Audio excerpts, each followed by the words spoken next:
Ya, halo, assalamualaikum. Baik lagi bareng saya Robi Ovovatur.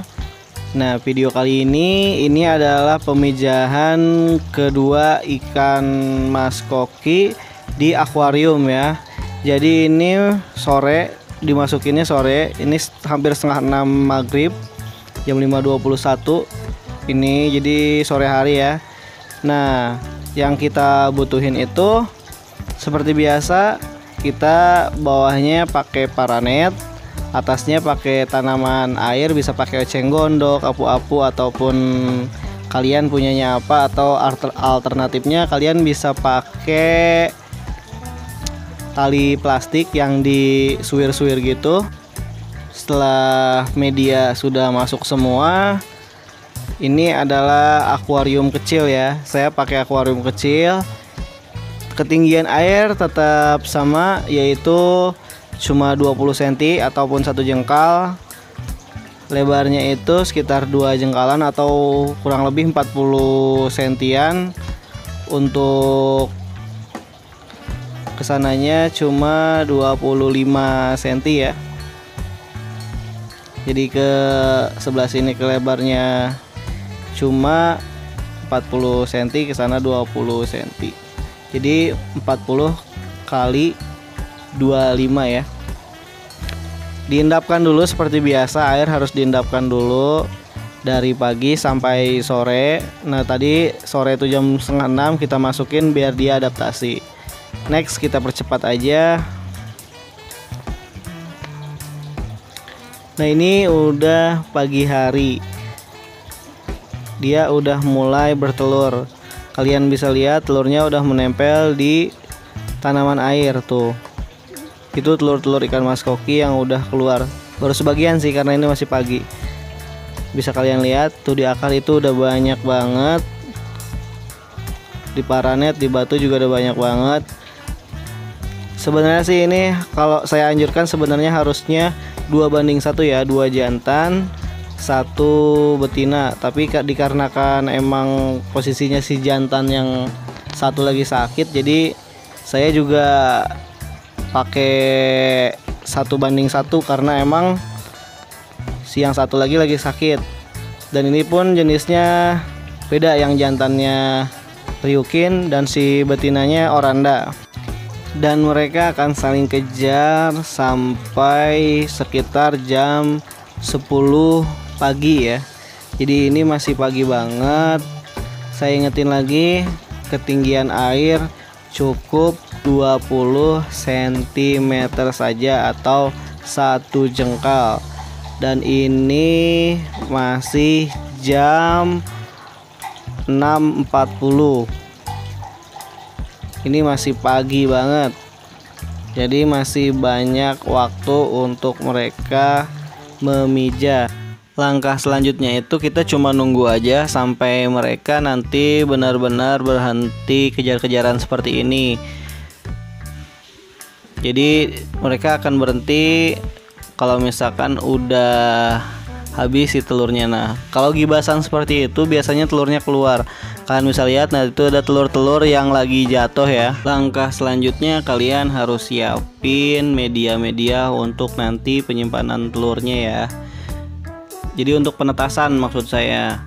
Karena kalau misalkan di sini terlalu banyak telur pun nanti hasilnya pun tidak bagus. Jadi alangkah baiknya nanti kalian siapin ember-ember buat nanti dipindahkan si telur-telur ini ke tempat penetasan. Jadi seperti ini telur-telurnya yang udah nempel ya. Nah, kalian bisa lihat di akarnya itu telurnya menempel. Ini banyak banget tuh di akarnya tuh, bisa kalian lihat ya, tuh nempel banyak banget. Jadi kita pindahin aja. Kalau misalkan udah seperti ini, kita pindahin ke kolam penetasan. Seperti apa bak penetasannya itu, maksud saya seperti itu aja. Jadi bak bisa kalian pakai air endapan, lebih bagus. Itu air endapan yang dari kemarin pas saya ngendapin ini ya untuk penetasan. Jadi itu juga yang di sebelah sana itu juga air endapan untuk penetasan telurnya. Jadi langkah bagusnya kita pas nyiapin air untuk pemijahan, kita nyiapin air juga untuk penetasan telur. Jadi nanti si telur itu tidak menumpuk.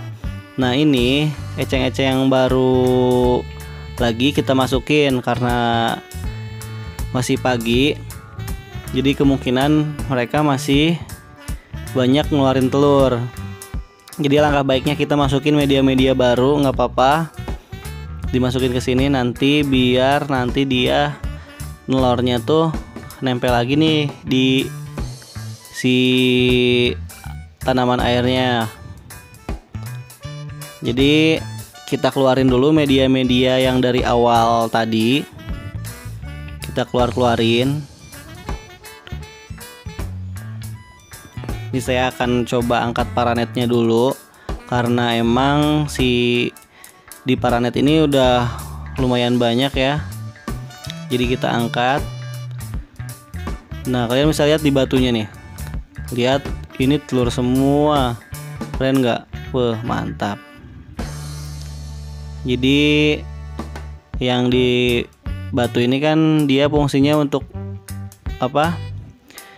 Pemberat untuk biar si paranetnya ke atas. Tapi di sini juga banyak nih yang nempel-nempel. Jadi kita pisahin juga di media untuk penetasan ya. Ini saya biarkan di sini batu dengan batu. Si paranet nanti kita pindahin ke bak yang sebelah sana tadi. Jadi untuk penetasan saya gini aja, cuma gini aja. Saya cuma geletakin biasa aja. Nggak ada yang spesial, nggak ada pakai aerator ataupun apa aja. Jadi cuma gini doang buat netesin ikan mas koki. Tuh kalian bisa lihat ini paranetnya full telur ya. Jadi saya pindahin dulu ke sana. Nah nanti si mas kokinya itu dibiarkan dulu sampai dia selesai memijah. Ini pun banyak ya di dasar-dasar akuarium. Jadi nanti diangkat aja kalau misalkan udah beres mijah. Biasanya dia itu akan makanin telurnya lagi ataupun saling berhenti kejar-kejaran. Nanti kita angkat si indukan, kita masukin lagi ke kolam yang lain. Nah nanti dibiarkan aja nih si akuarium ataupun telur-telur yang udah ada di tempatnya masing-masing sampai menetas. Jadi so simple aja gitu aja. Kalian bisa mijahin ikan mas koki kesayangan kalian di tempat yang kecil. Intinya asal stepnya sama seperti yang saya lakuin. Kita harus endapin airnya dulu dari pagi sampai sore. Masukin ikannya itu sore hari dengan kelebaran akuarium 25 kali 40 aja mereka udah bisa mijah ya, asal stepnya benar. Jadi pagi hari kita endapin air baru dari pagi sampai sore. Sorenya kita masukin ikan sekitar jam setengah 6 sore tadi. Nah tunggu hasilnya pagi. Jika pagi biasanya udah kayak gini, itu ditandakan udah berhasil. Kalau misalkan belum, dicoba di bulan berikutnya. Nah ini dibiarin aja telurnya seperti ini sampai nanti jadi burayak. Simple banget, cuma itu aja, gak ada yang spesial juga. Jadi kita cuma nunggu si mas koki Ryukin sama si Oranda itu saling berhenti kejar dan kita pindahin ke kolam utama. Nah ini yang di paranet tadi kalian bisa lihat. Nah ini yang di apu-apu, nanti yang itu juga kita pindahin ke sini. Selesai, tunggu penetasan. Nah ini udah siang, telur udah banyak di bawah, berantakan di akuarium, bisa kalian lihat juga. Terus yang di akar juga ada, meskipun gak banyak, tapi yang di bawah ini lumayan banyak telurnya. udah banyak ya, udah kelihatan. Jadi nanti setelah sekitar jam 9 atau jam 10 dia berhenti untuk memijah, kita angkat aja, kita pindahin ke kolam utama. Jadi ini dibiarin aja nih. Nanti si telur yang ada di akuarium dibiarin aja sampai netes nanti. Terus yang apu-apu ini kita satuin aja ke sana. Jadi nanti tinggal ditunggu sampai sekitar 4 hari burayak menetas. Next, ini udah 4 hari setelah pemijahan dan alhamdulillah kalian bisa lihat sendiri hasilnya lumayan banyak. Tadi saya saranin kenapa harus pakai 2 jantan. Karena jika pakai 2 jantan lebih banyak dispermain si telurnya rata gitu ya, daripada kebandingan 1:1.